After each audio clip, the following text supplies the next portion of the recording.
Bukti polisi di sidang pra-peradilan Habib Rizik tidak lengkap. Begini penjelasan Polda Metro Jaya. Saya sambung lagi ke petugas polisi tadi, polisi dan tentara dan apa tadi, Pol PP ya. Mereka itu mengamankan sekaligus mendengar juga acara maulid itu. Itu saudara tidak diundang. Perjalanan sampai 1 jam atau 2 jam baru sampai. Kenapa saudara nekat pengen datang itu diundang tidak? Jangan berkerumun, saudara-saudara, ada nggak kalimat itu?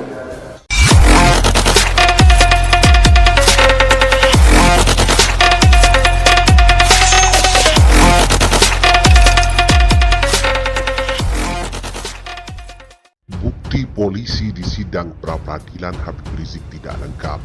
Begini penjelasan Polda Metro Jaya. Hakim Pengadilan Negeri Jakarta Selatan sempat menunda sidang pra-peradilan penetapan tersangka Habib Rizik Syihab yang beragendakan pembuktian Rabu 6 Januari 2021. Penyebabnya, bukti-bukti yang diserahkan polisi dianggap tidak lengkap.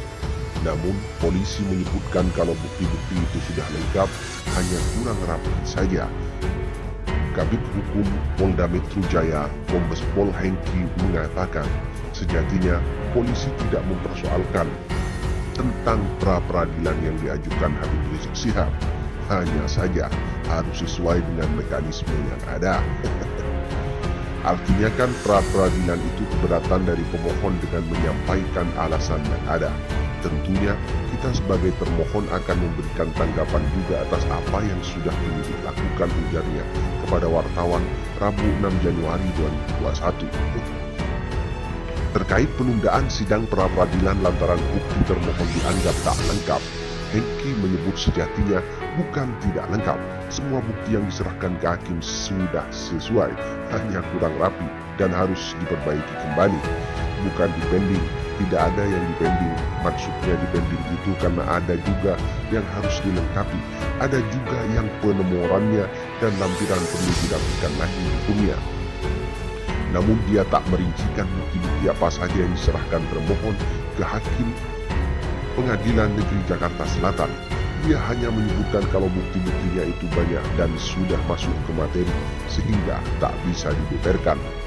Sidang ketiga pra-peradilan penetapan tersangka Habib Rizik Syihab itu sempat dipending pada pukul 15.00 waktu Indonesia Barat. Namun pada pukul 16.00 waktu Indonesia Barat, sidang sudah kembali dilanjutkan. Tapi kenapa bukti dari polisi bisa tidak lengkap? Apalagi kalau tidak lengkap, kenapa bisa digunakan untuk menjerat Habib Rizik masuk penjara? Kalau kita bukti yang diserahkan ada 40 ya. Cuman kita tadi untuk yang dari pihak termohon itu seluruh berita acara tadi kenapa dipending, yang dibuktikan halaman depan dengan halaman terakhir. Yang di tengah-tengahnya tidak diikutsertakan karena alasan mereka adalah BAP tentang pembuktian. Jadi akhirnya kita keberatan ditolak hakim karena apa? BAP ahli maupun BAP saksi-saksi, keterangan aslinya itu di dalam tidak diikutsertakan, jadi dipending. Itulah bukti dipending dari T4 sampai T8, T15 sampai T52 berita acara para saksi, T157 sampai T163 dan T90. Puluhan bukti. Iya, jadi puluhan. T57 sampai 63. T15 sampai 52. Banyak sekali ini BAP yang dipending. T4 sampai T8. Apa sebab dipending? Dia membuktikan halaman depan dan halaman terakhir. BAP tengah-tengahnya tidak disertakan. Begitu. Nah, kemudian ada lagi dokumen-dokumen dari puskesmas, dari pendapat epidemiologi segala macam tadi tidak jelas diproduk dari mana dan tidak ada yang bertanda tangan. Kita juga keberatan bagi dipending.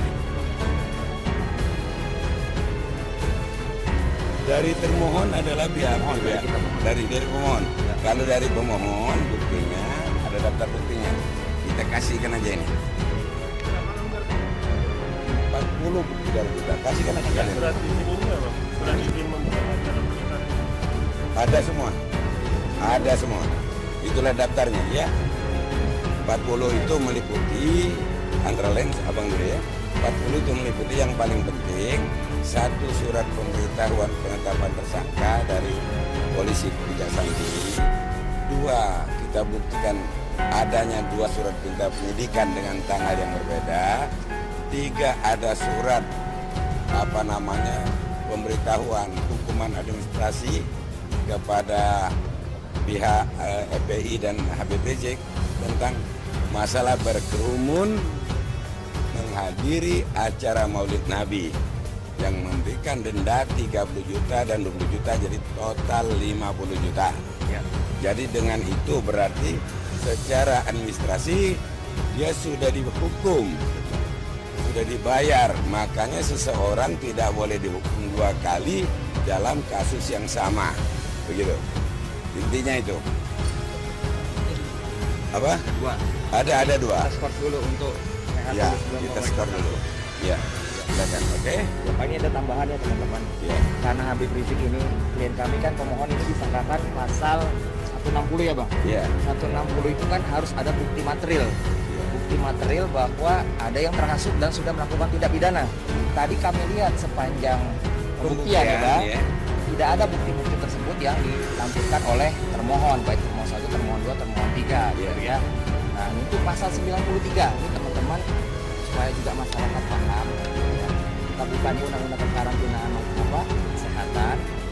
Pasal 93 itu nih, saya bacakan ya. Ya. Setiap orang yang tidak mematuhi penyelenggaraan kekarantinaan kesehatan sebagaimana dimaksud dalam pasal 9 ayat 1 dan atau menghalang-halangi penyelenggara kekarantinaan kesehatan sehingga, ini unsur yang paling penting ya, sehingga menyebabkan kedaruratan kesehatan masyarakat. Nah, jadi harus ada bukti bahwa telah terjadi kedaruratan kesehatan masyarakat. Di masyarakat. Nah, siapa yang ini produk yang siapa yang harus mengeluarkan? Nah, pertanyaannya produk siapa? Kedaruratan kesehatan masyarakat ini yang menetapkan. Nah, di sini ada di pasal 10 ya, ada di pasal 10 Undang-Undang Kekarantinaan Kesehatan.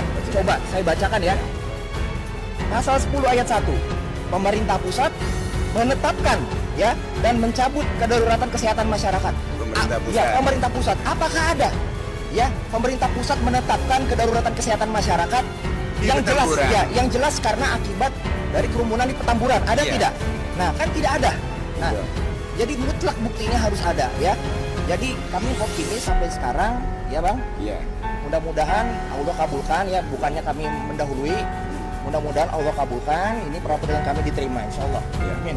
Jadi dari pasal 93 itu tidak ada pembuktian tentang penetapan bahwa di sana terjadi kedaruratan kesehatan yang sudah ditetapkan pemerintah pusat, apalagi khusus di Petamburan.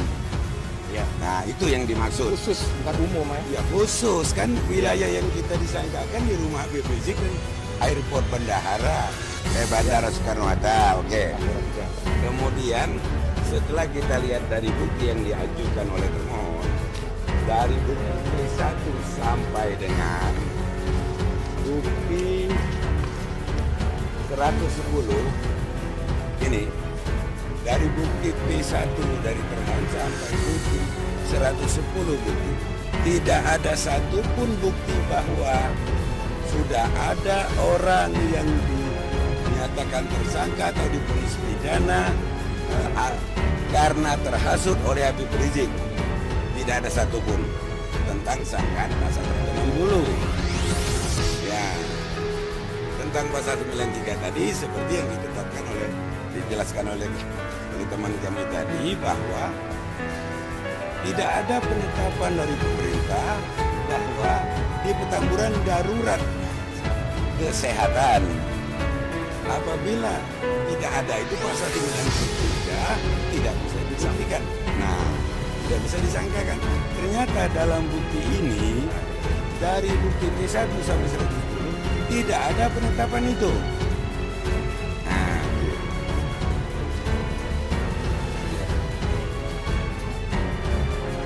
saksi fakta 2 orang dulu, mereka hadir